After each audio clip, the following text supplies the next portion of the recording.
제 11장. 여호와께서 모세에게 이르시기를, 내가 이제 한 가지 재앙을 바로와 애굽에 내린 후에야 그가 너희를 여기서 내보내리라. 그가 너희를 내보낼 때에는 여기서 반드시 다 쫓아내리니 백성에게 말하여 사람들에게 각기 이웃들에게 은금 패물을 구하게 하라. 하시더니 여호와께서 그 백성으로 애굽 사람의 은혜를 받게 하셨고, 또 그 사람 모세는 애굽 땅에 있는 바로의 신하와 백성의 눈에 아주 위대하게 보였더라. 모세가 바로에게 이르되, 여호와께서 이와 같이 말씀하시기를, 밤중에 내가 애굽 가운데로 들어가리니 애굽 땅에 있는 모든 처음 난 것은 왕 위에 앉아 있는 바로의 장자로부터 맷돌 뒤에 있는 몸종의 장자와 모든 가축의 처음 난 것까지 죽으리니 애굽 온 땅에 전무후무한 큰 부르짖음이 있으리라. 그러나 이스라엘 자손에게는 사람에게나 짐승에게나 개 한 마리도 그 혀를 움직이지 아니하리니 여호와께서 애굽 사람과 이스라엘 사이를 구별하는 줄을 너희가 알리라 하셨나니, 왕의 이 모든 신하가 내게 내려와 내게 절하며 이르기를, 너와 너를 따르는 온 백성은 나가라 한 후에야 내가 나가리라 하고 심히 노하여 바로에게서 나오니라. 여호와께서 모세에게 이르시기를, 바로가 너희의 말을 듣지 아니하리라. 그러므로 내가 애굽 땅에서 나의 기적을 더하리라 하셨고, 모세와 아론이 이 모든 기적을 바로 앞에서 행하였으나 여호와께서 바로의 마음을 완악하게 하셨으므로 그가 이스라엘 자손을 그 나라에서 보내지 아니하였더라. 오늘 새벽에도 주님의 보좌 앞으로 나오신 성도님들에게 하나님의 은혜와 평강이 함께 하시기를 축원드립니다. 오늘 출애굽기 11장 말씀 함께 살펴보겠습니다. 애굽의 총리가 된 요셉에 의해서 이스라엘 백성들은 애굽으로 내려가 고센 땅을 선물 받고 그들은 번성하게 되었습니다. 70여 명이 내려가 출애굽 때에는 장정만 60만 명이 넘는 큰 민족으로 번성하게 되었죠. 그래서 이 출애굽기의 핵심 단어는 번성함입니다. 이 번성함은 이스라엘 사람들의 노력이나 그들의 탁월함 때문에 이루어진 것이 아니고 하나님이 그들과 함께 하셨기 때문에 이루어진 일입니다. 출애굽기 1장은 요셉을 알지 못하는 새로운 왕이 등극하며 이스라엘 백성들의 고통이 더해지는 모습을 보여줍니다. 그런 고통 가운데서도 이스라엘 백성들은 번성하게 됩니다. 그 이유가 하나님이 그들과 함께 하셨기 때문이죠. 고통은 더 심해지고 하나님께서는 그들의 모습을 보고 계셨고 그들을 알고 계셨고 그들의 신음소리를 듣고 계셨으며 그들을 향한 하나님의 언약을 기억하고 계셨습니다. 그래서 그들을 구원하기 위한 방편으로 모세를 준비시키셨죠. 40년 동안 바로의 궁정에서 생활하게 하시고 40년 동안 미디안 광야 이드로 밑에서 하나님을 예배하게 하셨습니다. 이제 때가 되어져 이스라엘 백성들을 구원하기 위해 모세가 바로에게로 가게 됩니다. 내 백성을 내놓으라 하였더니 바로는 분노하여서 마음이 완악하여 오히려 이스라엘 백성들을 더 고통스럽게 하였습니다. 하나님이 단번에 가나안 땅으로 인도하시면 좋았겠지만 그들을 보고 계셨고 그들의 고통을 듣고 계셨고 그들을 기억하고 그들을 잘 알고 계신 그 주님께서 곧바로 이동시키지 않으심은 그들을 잘 알기 때문이었습니다. 그들을 잘 아셨기에 그들에게 가장 적합한 길, 그들에게 가장 필요한 길을 주님께서 허락해 주신 것이죠. 그것이 10가지의 재앙이었습니다. 9가지의 재앙이 지금까지 진행이 되었습니다. 나일강이 피로 변하고 개구리가 나오고 이가 나오고 파리가 나오고 이로 인하여 가축들이 전염병에 걸리고 사람도 전염병에 걸리고 우박이 떨어지고 메뚜기가 날아오고 태양은 흑암으로 변하는 9가지의 재앙이 있었습니다. 하지만 이것들은 이스라엘 백성들을 구원하지 못하였습니다. 이제 오늘 11장, 12장에 나오게 되는 6월절의 재앙이 이스라엘 백성들을 구원하게 되어지죠. 오늘 1절부터 3절에서는 하나님이 왜 지금까지 이 9가지의 재앙이 있었고 그리고 10번째 재앙이 왜 필요한지에 대해서 이유를 설명해 주고 있습니다. 우리 1절 말씀을 다시 보시면 여호와께서 모세에게 이르시기를 내가 이제 한 가지 재앙을 바로와 애굽에 내린 후에야 그가 너희를 여기서 내보내리라. 그가 너희를 내보낼 때에는 여기서 반드시 다 쫓아내리니. 하나님께서 9가지의 재앙과 마지막 10번째 재앙을 일으키시는 첫 번째 목적이 다 쫓아내기 위해서라고 이야기합니다. 이스라엘이 지긋지긋하게 만들어 버리는 거죠.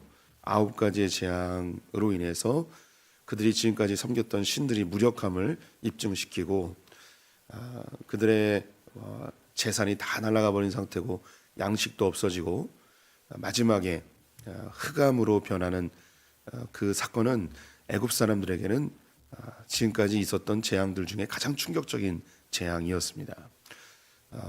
지난주에도 말씀드렸듯이 애굽에서 가장 중요한 신 1등 신이 태양신입니다. 이 태양이 흑암으로 가려졌다는 것은 그들이 지금까지 믿고 왔던 모든 신앙의 체, 가치의 세계가 완전히 다 무너져 내리는 사건이었습니다. 우리 성도님들이 언어로서 표현하면 그게 실감이 잘 나질 않습니다. 우리 성도님들이 삶에서 가장 중요하게 생각하는 그 어떤 것이 무너져 내렸다. 그런 사건 뭐가 있을 수 있을까요? 이것이 좀 비유가 적절할지 모르겠는데 우리가 평생 하나님을 섬겨왔지 않습니까? 그런데 하나님이 안 계신 거예요. 그러면 벌써부터 낙담한 얼굴이 막 보이는데 그런 일이 정말 벌어진다면, 근데 이것은 있을 수 없는 일이지만 신앙인들 중에 그런 일이 일어나기도 합니다. 내가 50평생 60평생 하나님을 믿었는데 하나님에 대해서 크게 실망하고 교회를 버려버리고 타 종교로 바꾼다던가 아예 신앙이 없다, 하나님이 안 계시다라고 선언해버리는 그런 충격적인 사건이 일어날 수도 있죠. 지금 이 애굽 사람들에게 태양이 흑암으로 가려진 것은 지금까지 있었던 그 어떤 재앙보다도 가장 강력한 충격이었습니다. 근데 이것도 모자라. 이제 이건 그래도 영적인 영역이고 신비의 영역이잖아요. 그런데 장자가 죽는 거예요. 이제 첫 번째 아들이 죽는 거죠. 첫 번째 아들은 지금 우리가 생각하는 첫째 아들보다는 더 강력한 메시지를 담고 있습니다. 고대 사회에서는 첫째 아들은 가족의 대표입니다. 그래서 장자가 죽었다는 건 그 가족 전체가 다 죽었다는 상징적 의미이죠. 모든 관심사항이 그리고 모든 가족의 방향성이 장자에게 다 맞춰져 있는 것을 우리 성도님들도 이미 성도님들이 성장하실 때 다 경험하신 바입니다. 모든 관심사항이 첫째 아들에게 다 쏠려 있죠. 그 아들이 죽는다면 이건 정말 미치고 팔짝 뛸 일입니다. 그래서 너무너무 지긋지긋해서 이스라엘이 너무 지긋지긋해서 어떻게 하는가, 다 쫓아내버리는 겁니다. 그냥 나가라가 아니고 나갈 테면 나가고 있을 테면 있어라 이게 아니고 나가기 싫은 놈도 다 쫓아내버리는 겁니다. 강제적으로 쫓아내버리는 거죠. 이 애굽에서 이스라엘 백성들이 살고 있었을 때에 그들이 다 종살이는 하지 않았을 겁니다. 그들 가운데 애굽의 부역자도 있었을 것이고요. 또 나름대로 그 사회에서 어느 정도 안정된 삶을 살고 있는 이스라엘 백성들도 있었을 것입니다. 그리고 상대적으로 전 세계에서 가장 강대국이 애굽이었고 그들이 가게 되어질 그 가나안 땅은 그들이 가보진 않았지만 애굽보다는 못하겠죠. 그래서 그 가운데 남아 있을 수 있는 존재들도 있었을 거예요. 그런데 하나님이 강제적으로 다 내쫓아 버리는 거죠. 한 놈도 빠짐없이 이스라엘 놈들 다 나가라 해버리는 것입니다. 그 마음에 갈등의 여지도 없이 다 쫓아내버리는 상황인 것이죠. 이것은 예수 그리스도의 구원 사역의 예고편이라고 할까요? 그림자적인 성격을 가지고 있습니다. 6월절 어린 양으로 이스라엘 모든 백성이 다 애굽에서 쫓겨나게 됩니다. 다 나오게 되는 거죠. 한 명도 예 없이 다 나오게 됩니다. 예수 그리스도의 십자가의 사역으로 예수님이 선언하신 게 뭐냐면 모든 사람이 예수 그리스도의 보혈로 구원을 받게 하신다는 거예요. 그래서 이 세상의 죽음의 권세가 모든 사람들을 예수 그리스도의 피로 생명으로 내쫓아 버리는 거죠. 더 이상 여기 있지 마라. 다 나가라 라고 하는 것입니다. 그래서 예수 그리스도의 이 십자가의 죽으심의 사건은 모든 사람에게 적용되어지는 사건임을 예고적으로 보여주고 있습니다. 그런데 구원은 시작과 끝이 있음을 또 성도님들 아시죠? 그래서 구원의 서정이라고 합니다. 예수 그리스도의 십자가의 사역으로 모든 세상 사람들이 다 구원에 동참될 수 있는 그런 조건이 완성이 되었습니다. 하지만 구원의 완성에 이르는 것은 또 다른 문제입니다. 이것을 제1출애굽이라고 하고 제2출애굽이 바벨론에서 이스라엘 백성들이 돌아오는 사건입니다. 비슷한 상황이죠. 애굽에 포로 종살이하고 있었던 이스라엘, 바벨론에서 노예 생활하고 있었던 이스라엘.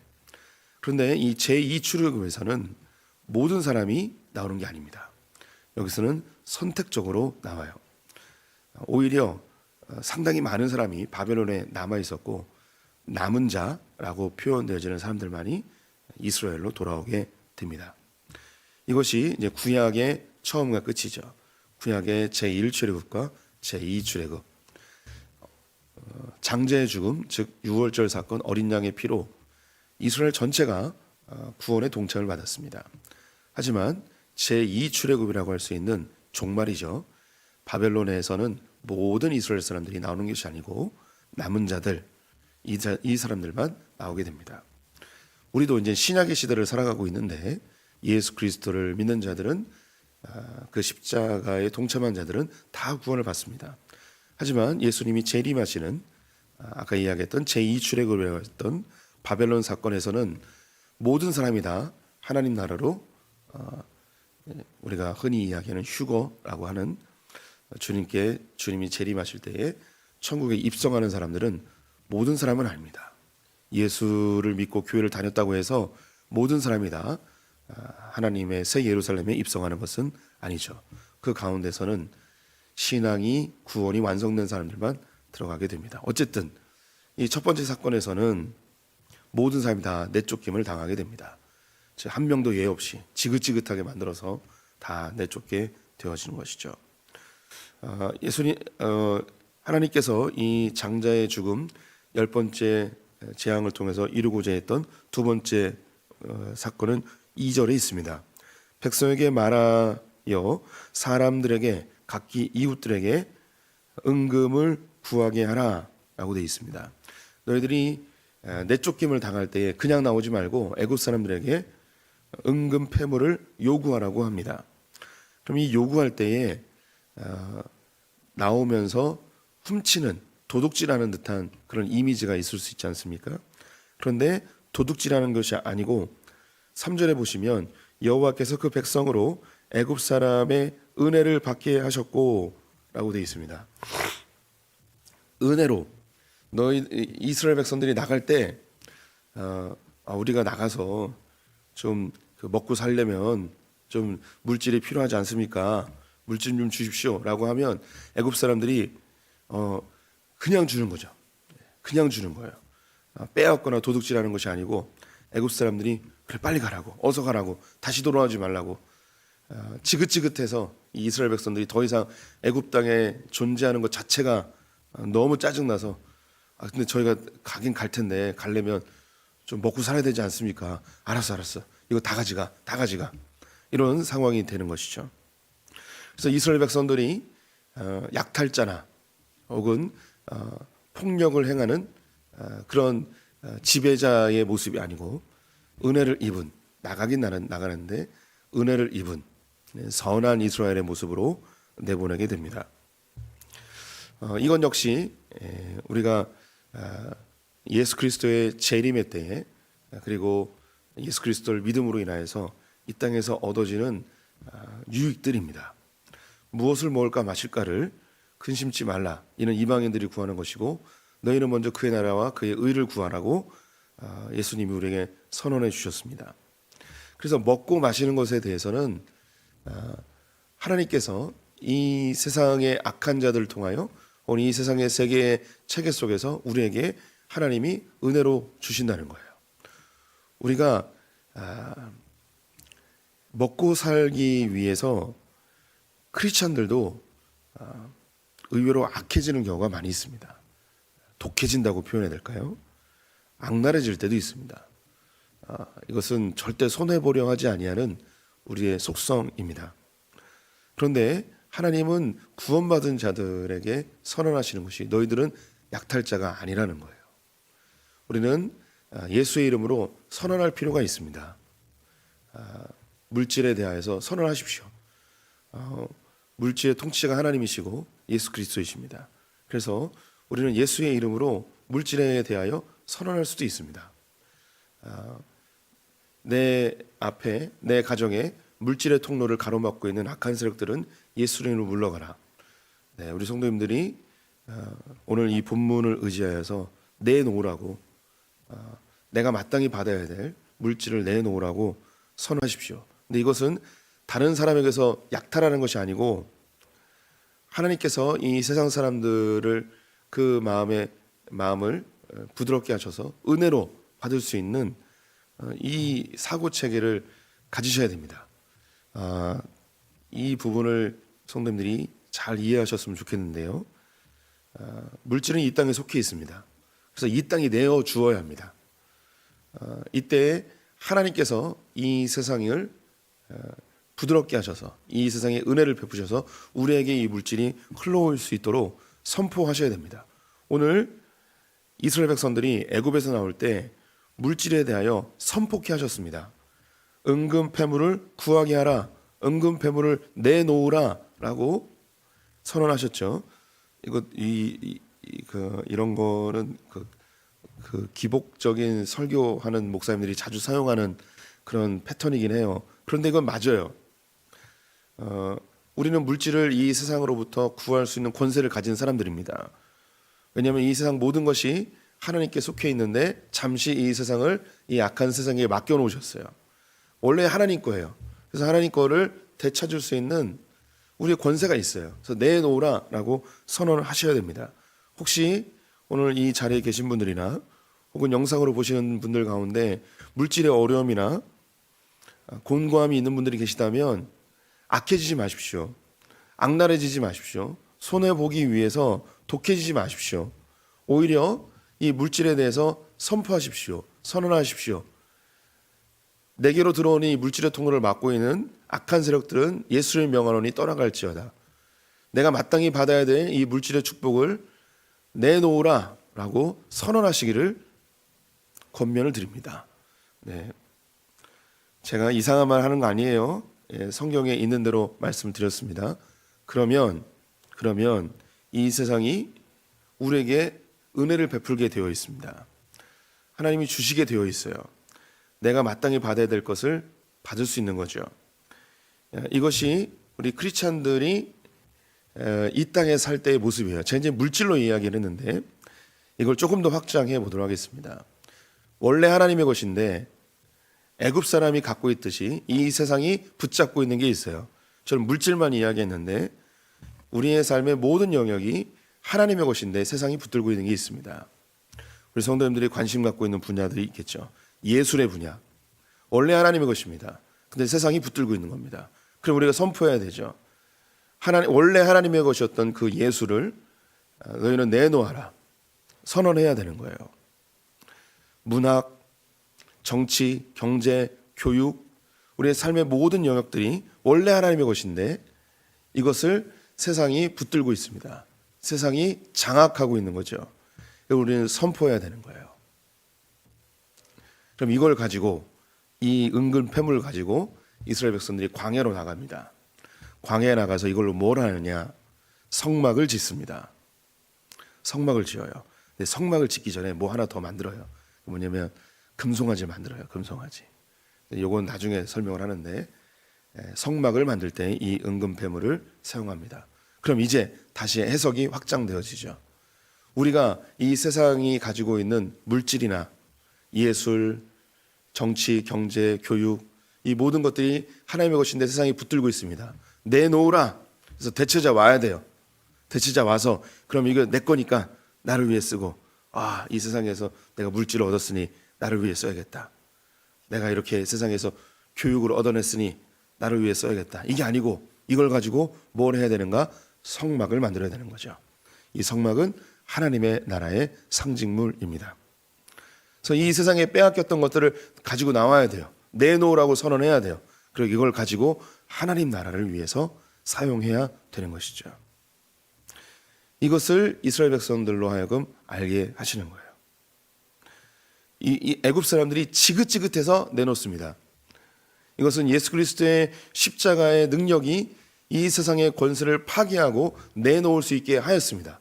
그래서 예수의 이름으로 구하는 모든 것을 주님이 주시겠다고 선언하신 거예요.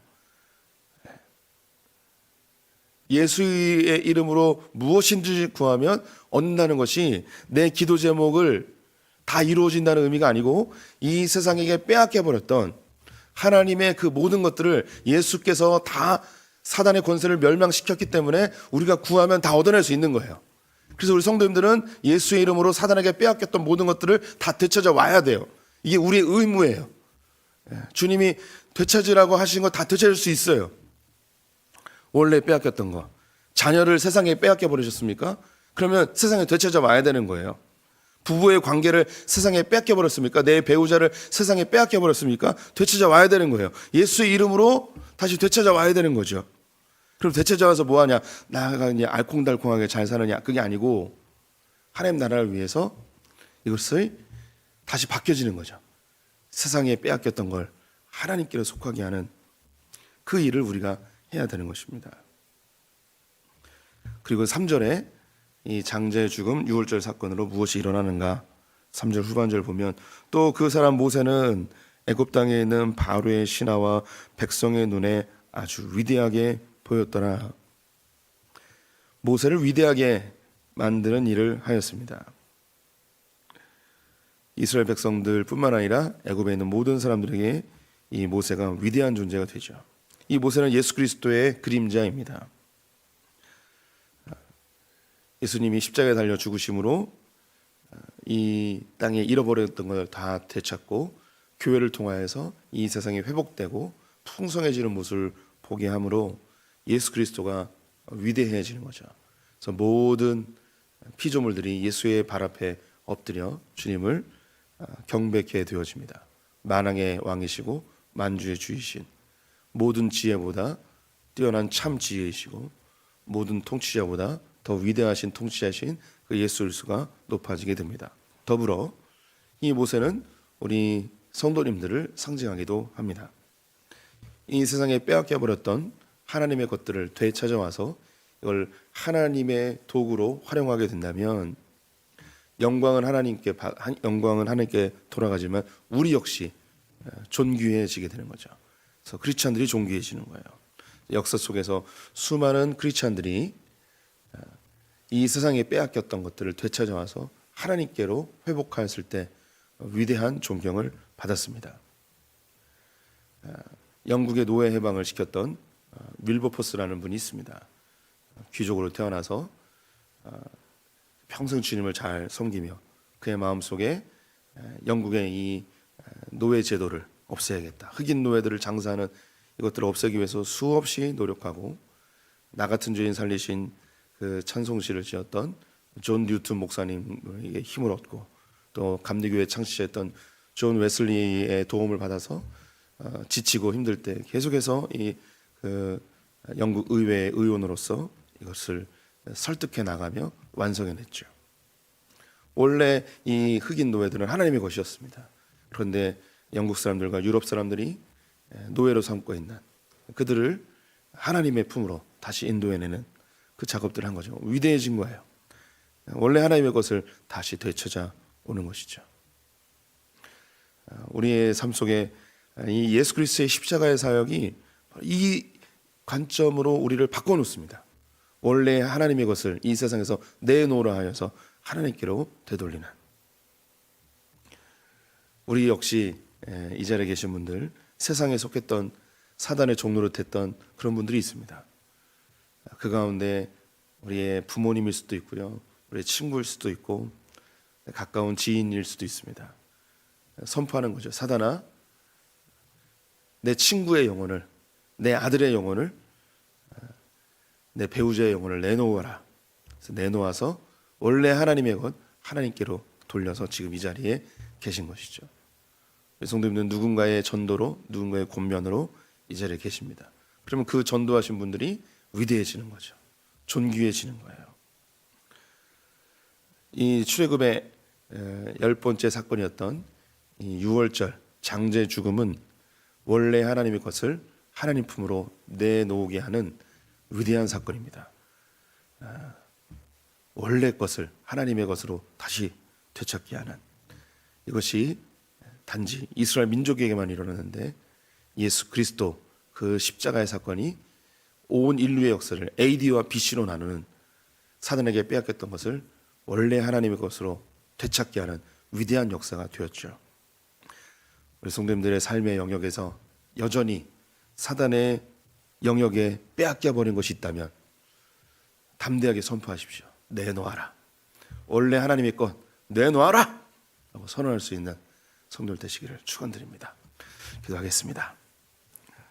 하나님, 세상의 종로로 타던 나를, 그리고 우리를 주님의 백성으로 삼아주시니 감사합니다. 빼앗겨버렸던 영혼, 빼앗겨버렸던 삶의 영역들 되찾게 하시니 감사합니다. 이스라엘 백성들에게 애굽 사람들로부터 은금 패물을 요구한 것처럼 우리가 하나님께 속했던 것들 다시 되찾아오는 하나님의 용사들 되게 하여 주시옵소서. 하나님, 물질을 이 세상에 빼앗겨 버렸습니까? 자녀를 빼앗겼습니까? 배우자를 빼앗겼습니까? 우리의 가정을, 교육을, 정치를, 경제를, 예술을 다시 되찾아오는 우리 소풍교회 성도님들, 또 한국교회 되게 하여 주시옵소서. 그리하여서 예수 그리스도의 이름이 높아지며 또 교회가 존귀해지는 놀라운 날들을 우리 시대에 보기를 간절히 원합니다. 그렇게 행하실 주님을 기대하고 찬양하며 예수님의 이름으로 기도드렸습니다. 아멘.